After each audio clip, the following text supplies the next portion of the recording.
We told you he wasn't a king. We told you he wasn't a general. But we didn't tell you the whole truth. He didn't want to be the king. He wanted to own him. We are talking about a man who treated nations like chess pieces. Well, the board is finally set.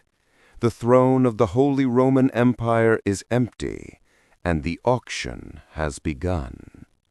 And here is how it went. Frankfurt, June 19th, 1519. 7 men are sitting in a locked room. They are the electors, the 7 most powerful princes in Germany, and they have one job: to choose the next Holy Roman Emperor. But they aren't looking at resumes. They aren't praying for guidance. They are looking at a table piled high with bills of exchange. Outside, the world is holding its breath. 2 kings are fighting for the crown. Inside, the electors are weighing the bribes. France offers 300,000 florins in gold, one elector whispers. He looks across the table at a man standing in the shadows, a man who isn't a prince, isn't a priest, just a banker from Augsburg, Jakob Fugger. Fugger steps forward. He doesn't offer gold. He offers a piece of paper. France offers you gold, Fugger says. I offer you a future. Or I offer you ruin. He places the paper on the table. It's a check for 852,000 florins. It is more money than the GDP of entire nations. It is a sum so large it shouldn't exist. Fugger is about to buy the world. But nobody knows that the money isn't his. If the electors say no, Fugger doesn't just lose the election. He defaults. The economy of Europe collapses, and Jakob Fugger hangs. How did we get to the most expensive auction in history? Let me take you back. 5 months earlier, Maximilian is dead. The last knight is gone, and the throne of the Holy Roman Empire is empty. Jakob Fugger receives the news in Augsburg. He doesn't mourn. He calculates. He has lent the Habsburgs millions. If the Habsburgs lose the throne, they lose their power. If they lose their power, they can't repay the loans. Jakob Fugger looks at the ledger. He is all in on the Habsburgs. And the new candidate is the boy we saw in episode 2, Charles. He's 19. He rules Spain. He rules the Netherlands. But he needs to be emperor.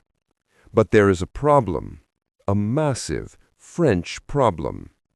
Francis I, the King of France. Francis wants the title, and Francis is rich. He sends a message to the 7 electors. I will pay whatever it takes. French wagons are already crossing the Rhine loaded with gold coins. The electors are greedy men. They start raising their prices. Charles panics. He calls Fugger. I need to outbid France. I need you to fund the election. Fugger looks at the numbers. The bribes are escalating. 100,000, 200,000, 500,000. It is suicide. If Fugger lends this money, he drains his vaults. He drains his family's vaults. He leverages every mine, every warehouse, every favor. If we lose, his nephew tells him, we are beggars. But Fugger sees something else. He sees the map. If Charles wins, he controls Spain, Germany, Italy, and the Americas. It will be the first empire on which the sun never sets, and Fugger will have the exclusive banking contract for the entire planet. Lightning lesson number 1. The ultimate leverage isn't money, it's dependency. If you lend a man $1,000, you own him. If you lend a king $1,000,000, you own the kingdom. Fugger looks at Charles. I will get you the crown, Fugger says, but the interest rate just went up.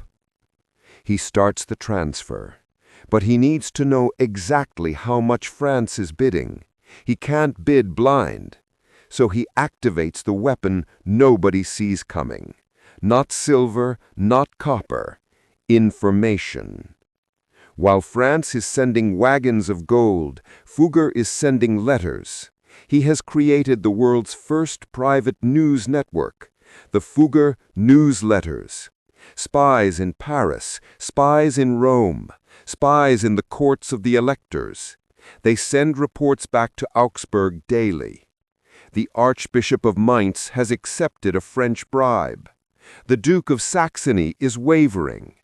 Fugger sits in his office, reading the data. He knows the price of every vote before the votes are even cast. Lightning lesson number 2. Information asymmetry is the only true competitive advantage. The French are guessing. Fugger is counting cards. But then a crisis. A report comes in from Genoa. The French Navy has blockaded the port. The silver shipments from Spain, Fugger's collateral, are stuck. He has no liquidity. He has promised 850,000 florins. He only has 400,000 on hand. The election is in 2 weeks. If he doesn't find the cash, the checks bounce. Charles loses. Fugger dies. He has to do the unthinkable. He walks into the offices of his enemies, the Welser family, the other great banking house of Augsburg. They hate him. They want him dead. Fugger sits down. I need a loan, he says. The Welser patriarch laughs.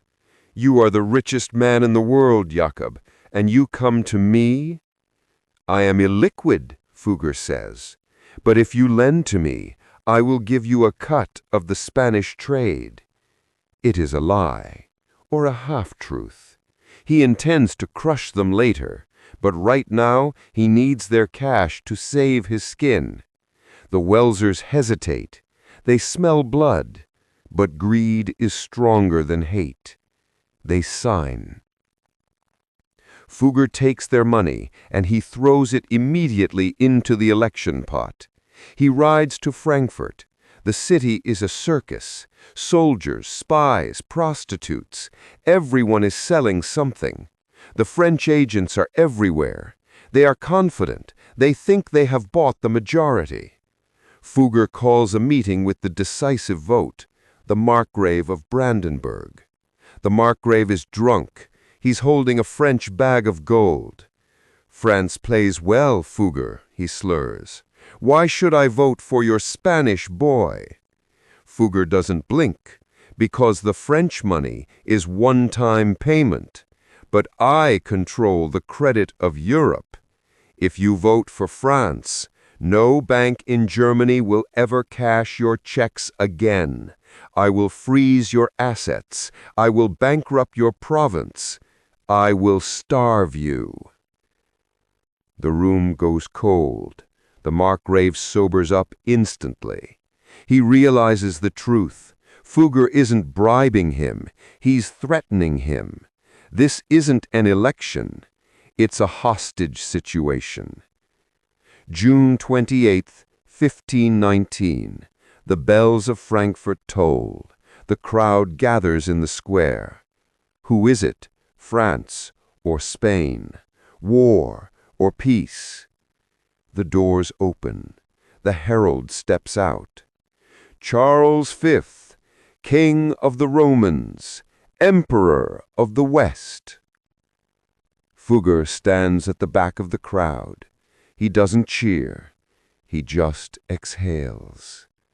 He has done it. He has bought the Holy Roman Empire. The cost, 852,000 florins. Fugger paid 543,000 of it from his own pocket. Charles is now the most powerful man on earth, and Fugger expects gratitude. But emperors have short memories. 3 years later, Charles V is ignoring Fugger's letters. He's delaying payments. He thinks he's too big to fail. Fugger is old now. His hair is white, but his mind is still a razor. He sits down at his desk.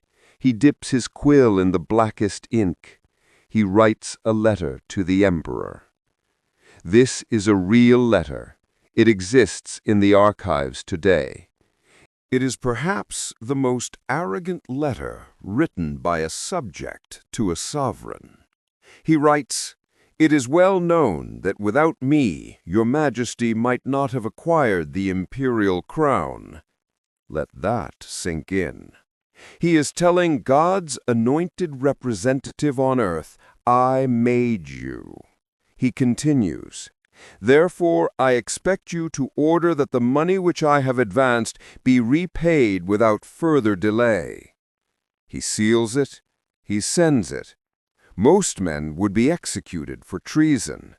But Charles V reads the letter, and he pays. Why? Because he needs money for the next war, and there is only one bank in town. Jakob Fugger dies in 1525.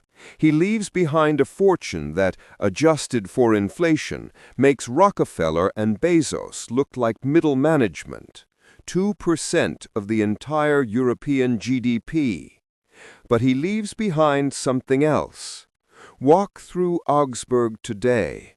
You will see a walled enclave, small yellow houses, ivy on the walls. It is called the Fuggerei. It is the world's first social housing complex, built by Jakob for the poor. He built it 500 years ago. And here is the final paradox. The man who squeezed miners, who bribed emperors, who invented the ruthless pursuit of profit, built a sanctuary for the poor. And today, 500 years later, people still live there. Do you know what the rent is? 1 Rhenish florin per year. Roughly 88 cents. Jakob Fugger proved that money can buy minds, it can buy kings, it can even buy the silence of the Pope. But in the end, he knew the one thing money couldn't buy: salvation. So he built the Fuggerei to pray for his soul.